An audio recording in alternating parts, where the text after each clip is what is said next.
friends, welcome back to my channel, or welcome if you are new here. I'm really excited for today because if you haven't guessed by the title, it is my October wrap up, and I'm really excited to share with you what I've gotten myself into this month. I read 16 books this month, which is actually really good for me.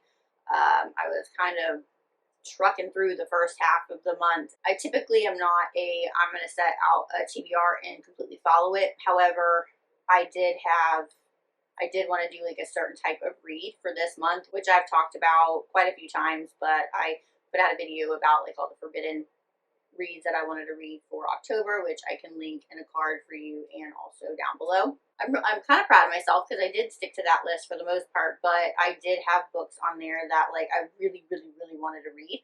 I did not get to all of them. I kind of veered off a little bit, which you'll see, but the books that still are on there, like I definitely want to get to, but, you know, it is what it is. But I am more, you know, I did have that TBR for a reason, but I also was not like, I need, you know, very strict with myself and I need to stick with it because I am very much a mood reader.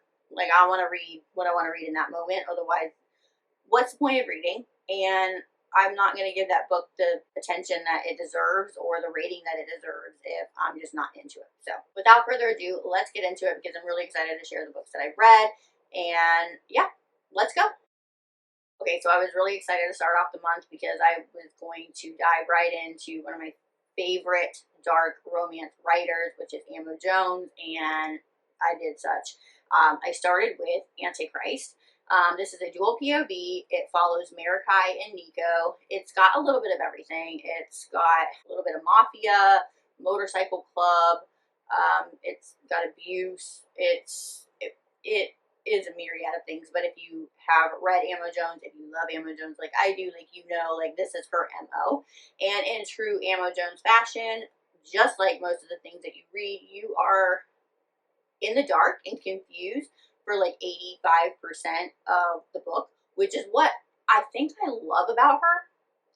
Another thing that I love about her, because you're in the same boat as like the characters. You have no idea what's going on, and then she drops the mic and you're like, whoa, okay, all right, you crazy, I love it. But anyway, this follows Nico and Marikai, as I said. So these two are real weird. They got a weird relationship. They're like soulmates on crack, and they've been best friends for years, like since they were really little. And they have like this group of friends where they kind of like commingle with each other sexually. They have like this open thing. Nico and Marikai love each other, but they're not together. And I never understood that. I'm like, why are you not together when you're so possessive of each other? However, so something happens. Nico's twin brother dies, and Nico just can't like deal with it. And so he skips town. He just doesn't tell anybody what's going on. He skips town, and he doesn't return for 10 years. And when he returns to be the president of the New York chapter MC group. However, he is way more than that. Nico kind of gave me Royce vibes from Sicko, but spoiler alert, Sicko was the shit. Like, I definitely recommend that you read that if you haven't. But I did get a little bit of those vibes. And in the meantime, Marikai is seemingly living like two lives. So she's living a life of kind of luxury with one of those childhood friends who is like now her fiance. And she's running a dance school for troubled kids in the community and really helping them out. But then she also has this other side that she's like completely hiding from even like her best of friends. And basically, as the story unfolds, you realize that Marikai is in like a really shit situation. Nico and Marikai, they have a really toxic relationship, and typically a lot of the characters have toxic relationships in Amo's writing, but these two are like, they take it to another level. They love each other, but they hate each other. Their sex is like very animalistic, but it doesn't correlate outside of the bedroom. And I think like, I don't know, their relationship made it really hard for me to, like, I knew that they were supposed to be together and they're good for each other, I guess. But it was really hard for me to like invest in them almost, as I didn't I didn't feel it. It wasn't there for me. However, this book, guys, trigger warnings, please. Numerous trigger warnings. So if that's something that you need to check out, I definitely recommend that you do so. Also, as a side note, very quickly, if you've read this book and you understood the ending, and if you've read it, you know what I mean, message me if you understood the ending, because, like, what the fuck? I get it, but I don't get it. Like, why? Why? Like, what was the point of that? I feel like 10 to 20 pages, however, whatever that chunk was wasted, because I don't get it. However, I did give this a 3.5 stars, and I gave it a 5 stars for spice, because content. Animalistic content. Since we're on Amo Jones, later on in the month, I did read another one from her, which is Flip Trick. This is a dual POV as well, between Amethyst and Maddox. It is a bit of a friends to lovers and a second chance romance, and a little bit of a taboo aspects in it as well. So again, like I said, this follows Maddox and Amethyst. Now, they actually meet when they're about 7 or 8. Their parents meet each other every Thursday at a Krispy Kreme and bring them along with them.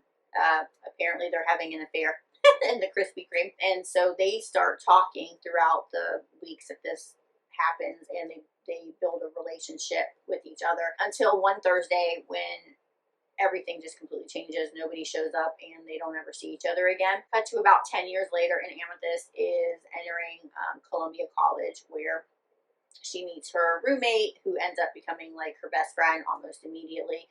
And Amethyst is kind of like, I'm always been a really good girl, and I kind of want to break that, so I'm going to let loose, and allows her roommate to take her out to a club and party, and she ends up having her first and only like one night stand, which is completely hot, but she leaves her phone there. So she left her phone with the one night stand, who ends up being her mother's new husband's son. So yes, she just had a one night stand with one of her stepbrothers.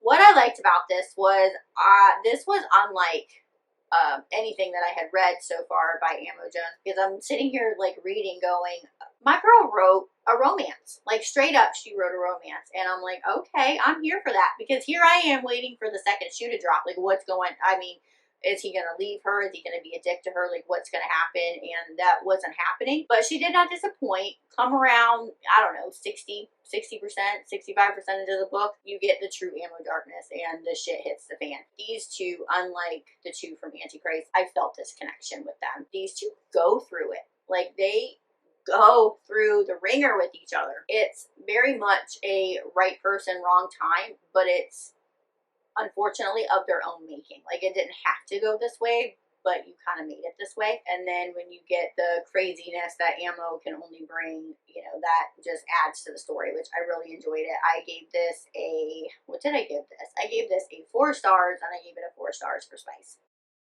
Next, I have Still Beating by Jennifer Hartmann. This is one of the best books I have ever read. I highly, highly, highly recommend this. I mean, please pick this up. Like, if you haven't read it, read it. This was the first thing that I've ever read from Jennifer Hartmann. It will not be the last, but this was one of the best books that I have ever read. This is a dual POV between Cora and Dean. I don't really want to talk about tropes, because I don't want to give like too much away, but it is a dark romance. I mean, it even says it at the top here. It's a dark romance, and it does deal with abuse in many forms, so trigger warnings there. So Cora and Dean, they hate each other. Cora hates Dean. She has hated him almost from the beginning of when she met him.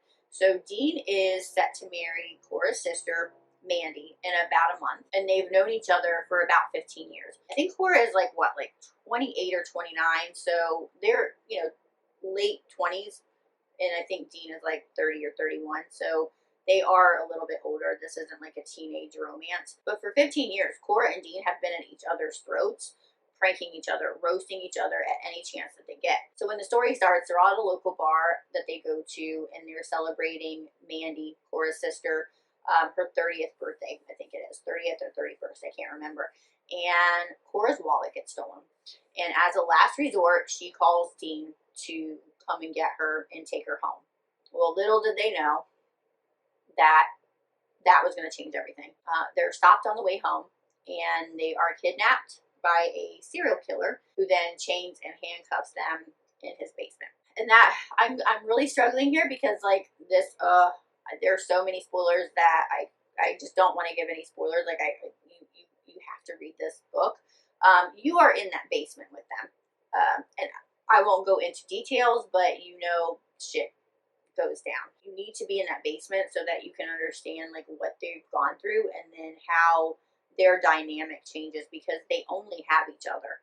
And it's not a spoiler for me to tell you that they do eventually get out, but I'm not going to tell you about that. You have to read the story. But once they're out, the story really takes on a life of its own and develops. So sex was taken from Cora in the most unbelievably, horrifyingly degrading way for any woman. And when she's out, it's almost like she uses that as her power. Like, I'm taking that power back. You've taken it from me, and I'm going to take it back. And she uses that as a power. I did have to laugh at myself because I was reading my notes for this book. I keep a notion of like every book that I read, and I type down notes and jot down my thoughts and favorite quotes or whatnot. And I had to laugh because I was so incredibly pissed off with the other characters in this book. Like her sister, who has been with this man for 15 years, is her sister, and they are best friends. Cora and her sister are absolute best friends. They're like inseparable. They do everything together. And then you have your fiance that you've been with for like 10 plus years. You act like nothing happened. Like they don't know exactly what happened in that basement. They don't get all of it, but they get the gist of it. And the fact that like everybody's just like, let's just jump back into life like nothing happened. I was like, these people have gone cuckoo LaRue. You're so uncouth that you're like 6 weeks after they've emerged from the basement, she's trying to set up her sister on a date. Like, that's the last thing that needs to happen. And then, Dean, why don't you want to be intimate with me? And I'm like, he just watched the most horrific things take place. I wouldn't want to be intimate either. Like, what is wrong with these people? But yeah, my notes for that were hilarious because I'm like, I want to punch these people in the face. Like, I don't understand why they don't understand what is going on. Needless to say, like, I don't think that I can completely correctly articulate how amazing this book is. I think about this book almost daily. It has definitely left an impact on me. Some dark shit happens, but this book is about love and sacrifice and redemption, and it was beautifully written, but it guts you. I'm just telling you that. It absolutely guts you. I mean, if you haven't already guessed it, I gave this a 5 stars, and because of content, I gave it a 4.5 stars for spice. Read it. Still beating. Next, I read Gothicana by RunYx. It is a third person, which I am not a big fan of.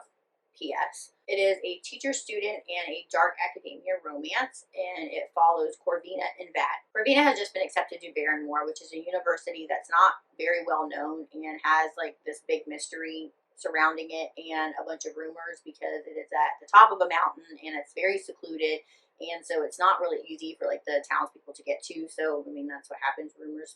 Rumors happen. And Corvina hasn't really had the typical normal upbringing. Her mother is a little troubled and ends up homeschooling her. So Corvina is actually 21 when she enters Barrymore, so she's like a tad bit older than the rest of her classmates. But when she gets there, she meets Vad, who is a student turned teacher, and they form an instant connection, and they start to unravel the mystery that is surrounding this century-old castle turned college. So they end up like working together to figure out what's going on because some really weird shit starts happening. Now for me, this was a very slow start to the book, and it's very descriptive.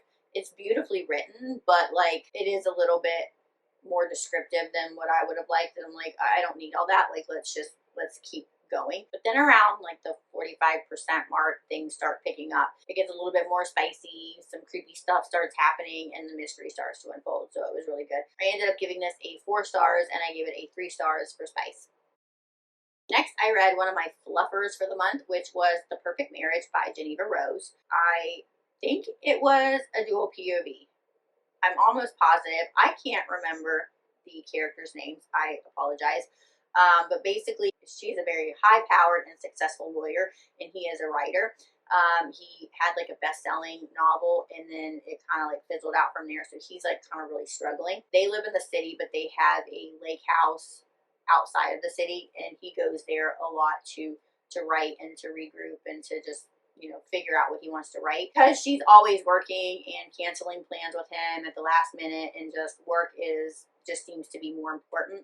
He decides that he needs more out of his life. He strikes up an affair with one of the local women that is in the town of their little lake house, when she ends up dead.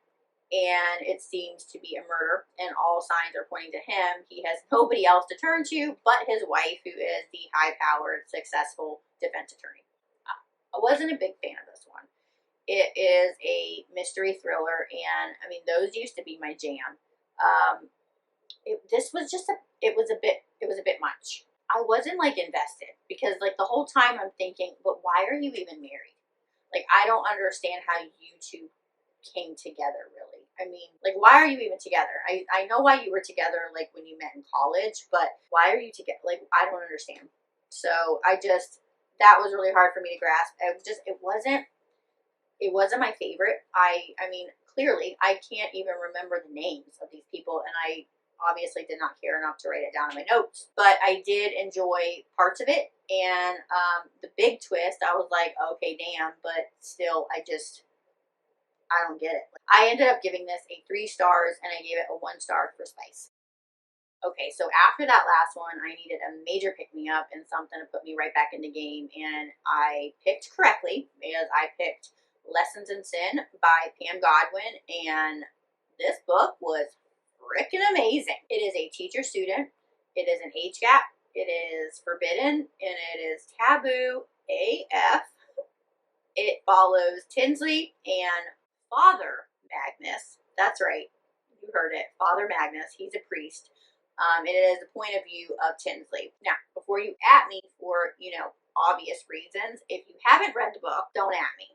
Because there is a reason, and that's all I'm going to say. Now, even though I am, like, dying to talk about this, I'm not going to go into too much detail of this book right now, because it is one of the books that will be in another video later this month, and I will go into more detail about it then. However, like I said, it follows Tinsley and Father Magnus, and Tinsley is either like on the cusp of 18 or she is 18, I can't remember, but she is sent to this Catholic boarding school that Father Magnus runs. The spice on this was phenomenal. The tension between these two was just, you could cut it with a knife. It was amazing. It was amazing. And I mean, and it has all the makings of everything that we just love. I mean, like, that's why we read these books, okay? Because I get it. I get the taboo aspect. I really do. However, I think Pam Godwin did a really good job, because there is a specific reason why he is in the position that he is. And does it make it, like, better because he's still a priest? That's your own opinion, whatever. But we like to read these books because of this. Like, we like that. Like, I like the taboo aspect. I like the forbidden. I think it's fun. I think you should read it. It is a fantastic book. It is written very well. I absolutely loved it. I gave it a 5 stars, and I gave it a 4 stars for spice. Okay, moving on. I am going to talk about the next 3 books together, because they are part of a series, and it is the Born in Blood, right? I always say this wrong. The Born in Blood series by Cora Reilly, and it starts with Bound by Honor.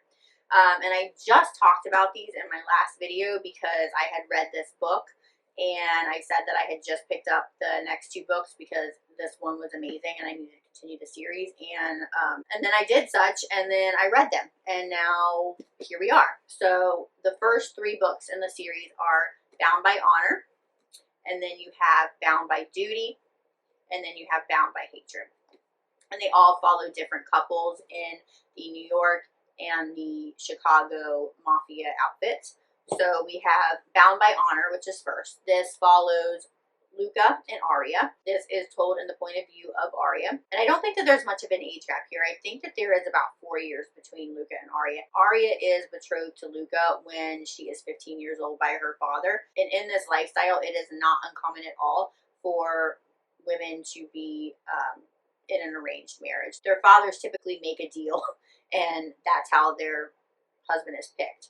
She is to be married to him when she turns 18, but she knows at 15, like, you're engaged to this man. Luke is known for being like this really tough guy who basically like just doesn't show emotion, and people think that he's just going to tear up Arya. Like, she's just going to be a completely different person. He's going to tear into her. However, you see the soft side, and it's just their love is so cute, and I do believe that there is that we get more of them in a subsequent book in the series. Very, very good. This particular one, let's see, I gave a 4.5 stars to, and I gave it a 3 stars for spice. Which brings us to the next one, which is Bound by Duty. Now this follows Valentina and Dante. This one actually does have an age gap. Dante is about 12 years older than Valentina. They both have been married before. Valentina's husband was murdered. They are in the mafia, so I mean, that shit tends to happen. And Dante's wife passed away from cancer. Dante is set to become the capo, again, the head guy of the Chicago outfit, and he needs a wife. So he doesn't want to, but he is forced to take another wife. He doesn't really want a younger girl, so he picks Valentina. She's already been married. He's hoping that she'll kind of stay out of his way because he's still really mourning his wife. He actually really loved her. You know, in their world, that is shown as like a sign of weakness for you to actually love somebody. But Valentina has a little bit of a secret of her own, and she is kind of excited to marry Dante because of her other marriage. Valentina I really enjoy because she was, you know, where Arya is a little, she's like a people pleaser, but she is very smart. Valentina she's a little bit older, like she knows how things work, and she's extremely smart as well, but she's also not going to take, like, if you're going to give me snarky attitude, then guess what? I'm going to give you snarky attitude back, and I love that. This one I gave a, let's see, what did I give it? Bound by Duty. I gave this one a 4 stars, and I gave it a 3 for spice as well. And then that brings us to Bound by Hatred, which was my most anticipated one from this series because this follows Gianna and Matteo. This is Arya's little sister. So Arya's got 2 sisters and a brother, and it goes Arya, then Gianna, then Liliana, or Lily, and then Fabiano, which is her little brother. So Gianna is the middle sister. This was the first book that gives you a dual POV, so you get both of their point of views, which I really liked. When Matteo meets Gianna, which is when I think Arya is 15, so Gianna's like 13 or 14 at that time, she's already this badass who is just like, I don't like this world. I don't want to be in this world, and I'm not going to shut my mouth to the fact that I don't want to be in this world, and I don't condone any of this behavior. I don't want to be here. I don't like any of you. And she gives that to Matteo, and immediately Matteo's like, I like this girl. As the years progress and as she gets older, you know, now she's like 18, and Matteo works it out so that they will be married. And Gianna's like, absolutely not. I do not want to be forced to marry. Even if I kind of like you, I don't want to be forced. Like, I'm not going to be forced to do anything. And so I could not wait because I knew like the tension between these two was going to be unmatched.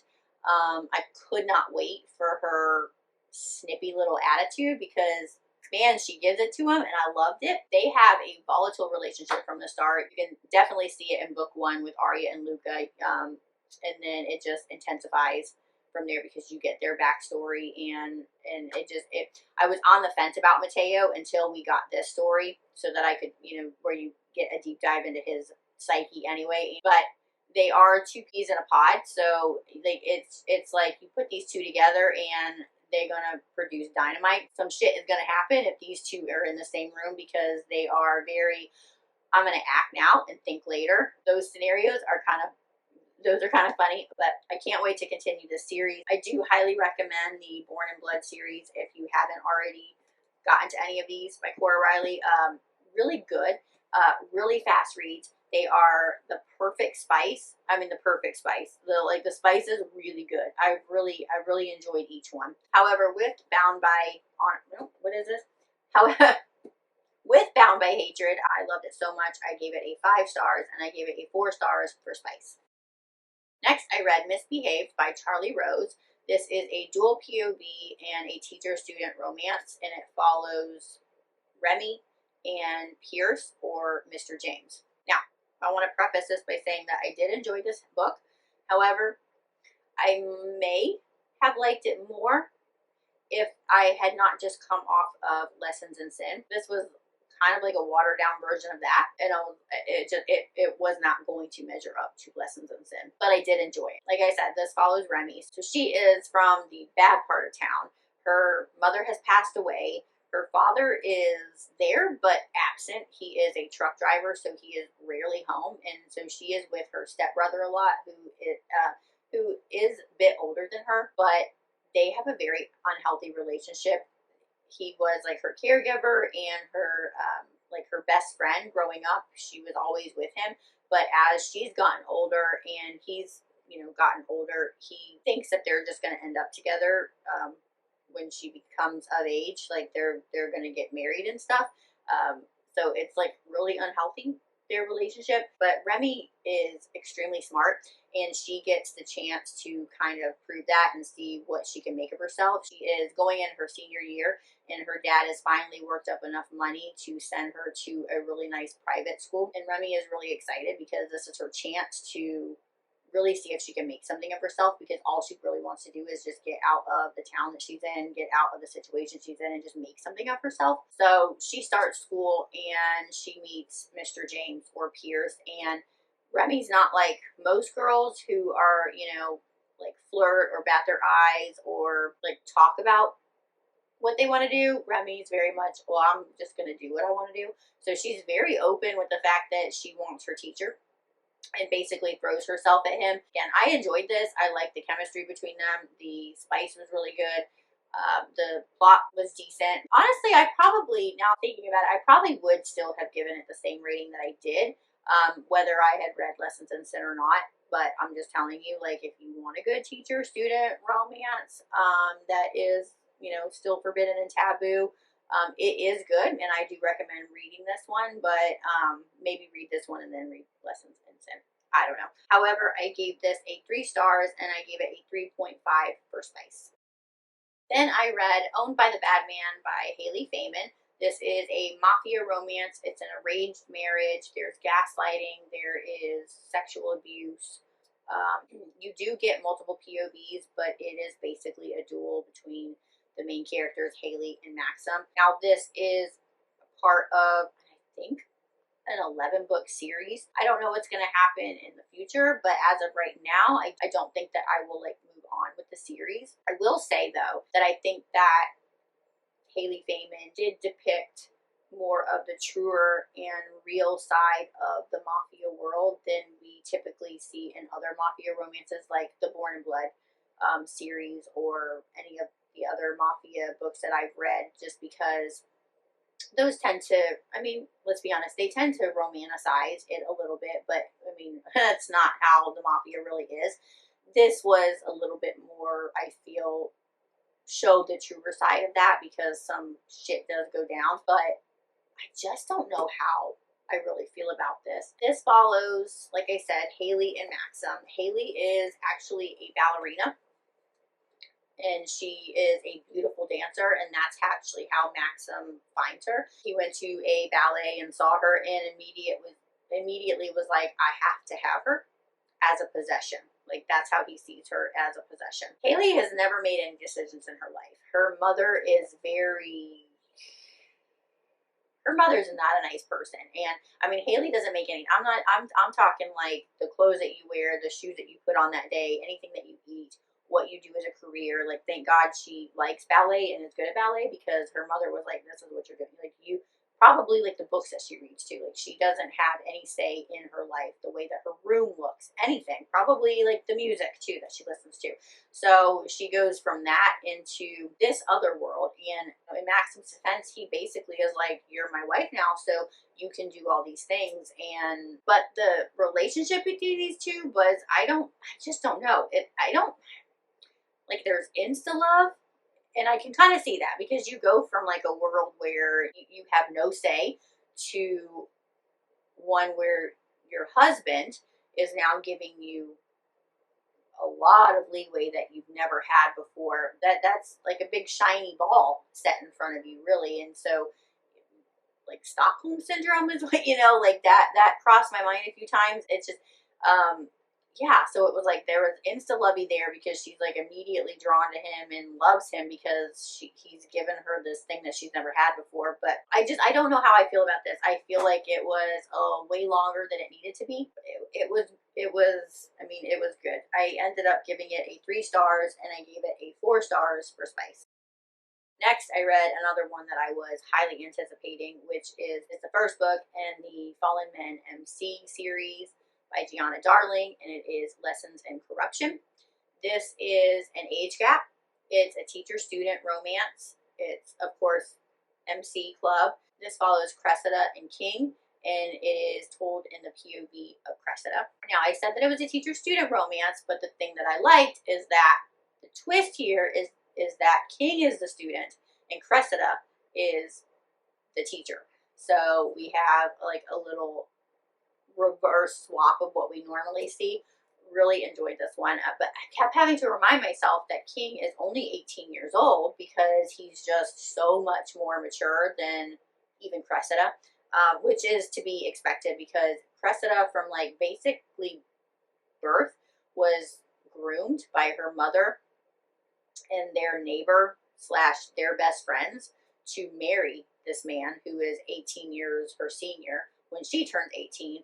And he's very vanilla, whereas Krista is like, I am not vanilla and I want to try things. And she decides like she doesn't want to be married anymore because she just doesn't want this life. There's more that she wants from life. So she ends up wanting a divorce from her husband and is a teacher at a really good school in, this is all set in Canada and British Columbia in a small town. And so she works at a really good private school there, and that's where she meets King, who's wrapped up in the Fallen MC. Now, he's not a member per se, but his father is the president, so he is very heavily into it, and they have this instant connection. And yes, I'm not going to say too much more about this because, again, this will be in a video later on this month. I cannot wait to follow on with this series and get more of the other couples that I met in this one. Really, really surprised me. I really enjoyed it. I love the writing. I gave this one a 4 stars and I gave it a 4 stars for spice. Next up, I read A Good Girl's Guide to Murder trilogy, which is A Good Girl's Guide to Murder.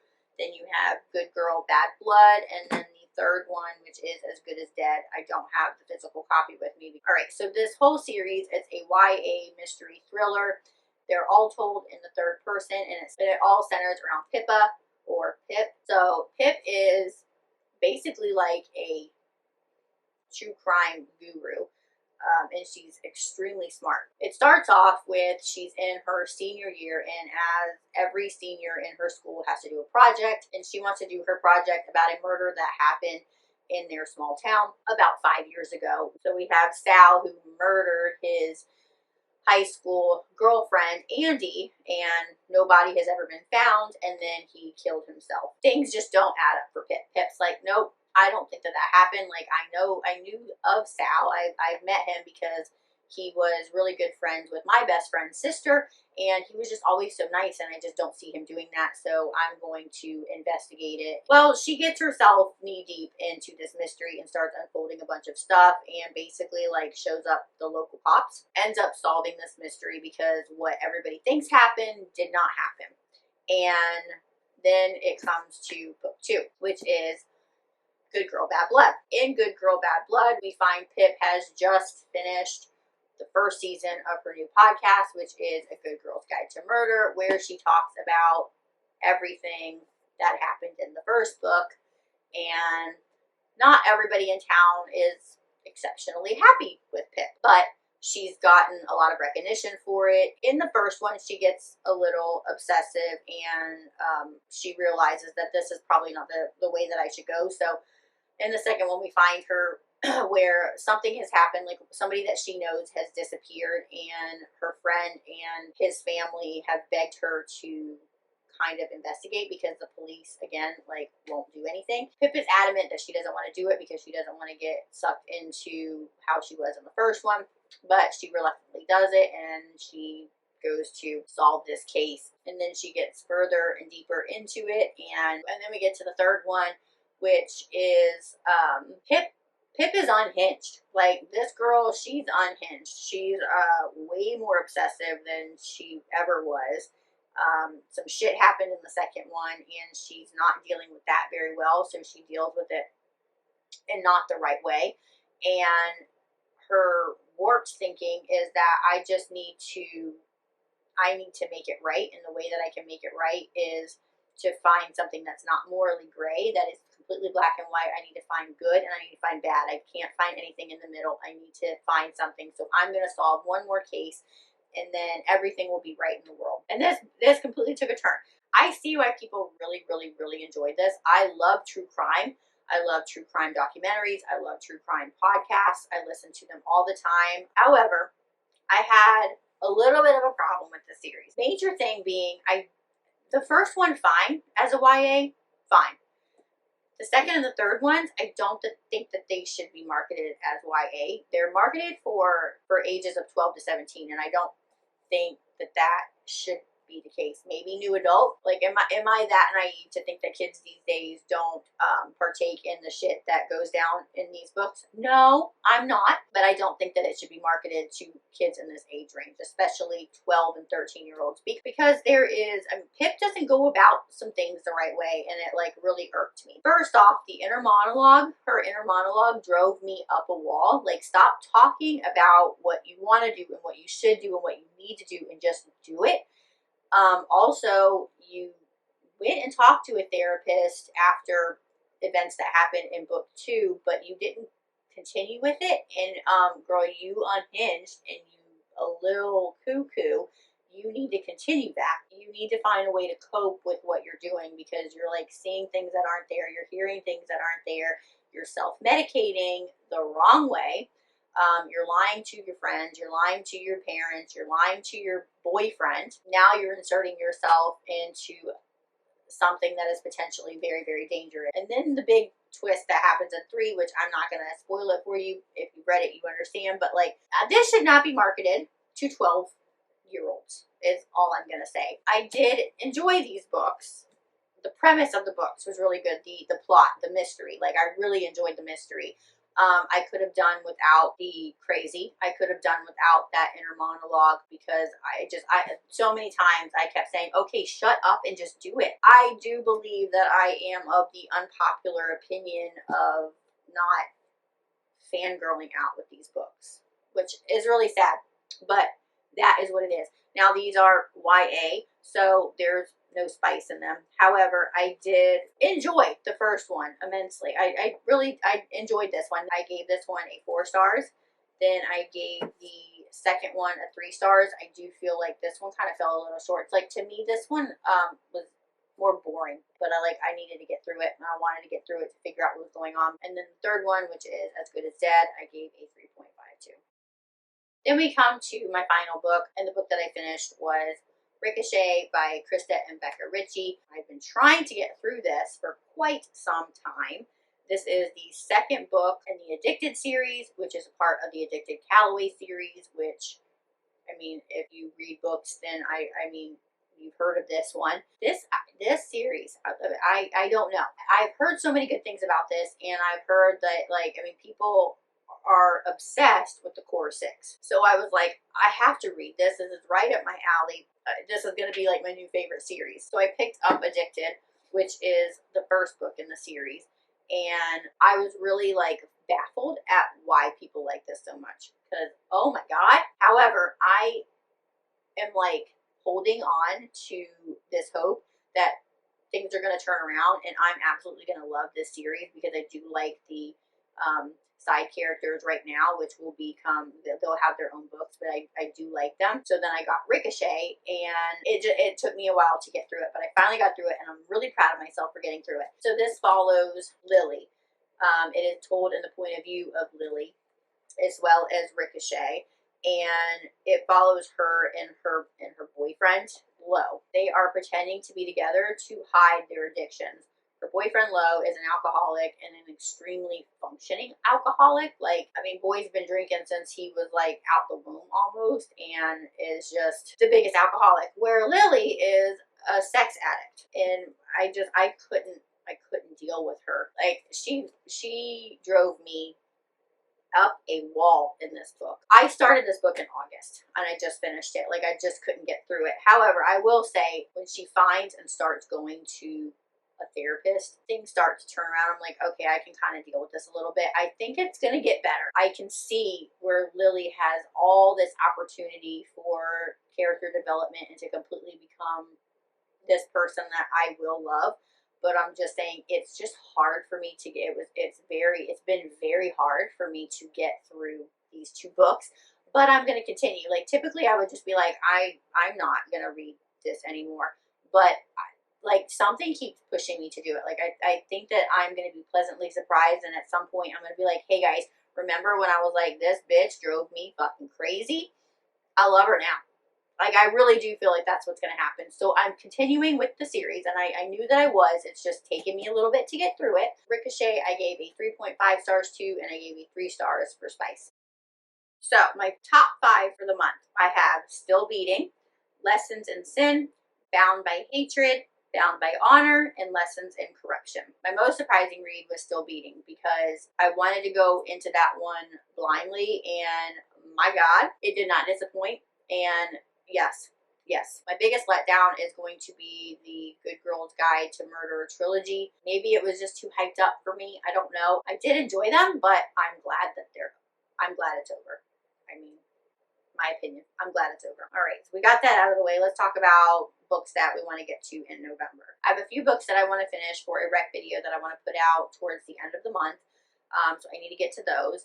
We have a few new releases coming out. We have Wicked by Amo Jones, and we have What Was Meant to Be by QB Tyler. We have another new release by Lucia Franco coming out. So I want to get to those. And then, I don't know, we'll just pick up what looks good, right? Because that's what we do. We read on feeling. Alright guys, that's going to do it for today's video, the October wrap up. I hope that you enjoyed this video. I hope it's not too incredibly long or boring, and that you got something out of it, that maybe you're going to pick up a book or two, and one of them is going to be Still Beating. Yeah, okay. Let me know what you read this October. Did you have any 5 stars? What were they? Do I need to put that on my list? If you like this video, please give it a thumbs up. And if you're not already subscribed, please do so, because why not? I have some fun stuff coming out this month, so stay tuned for that. And as always, happy reading. Bye.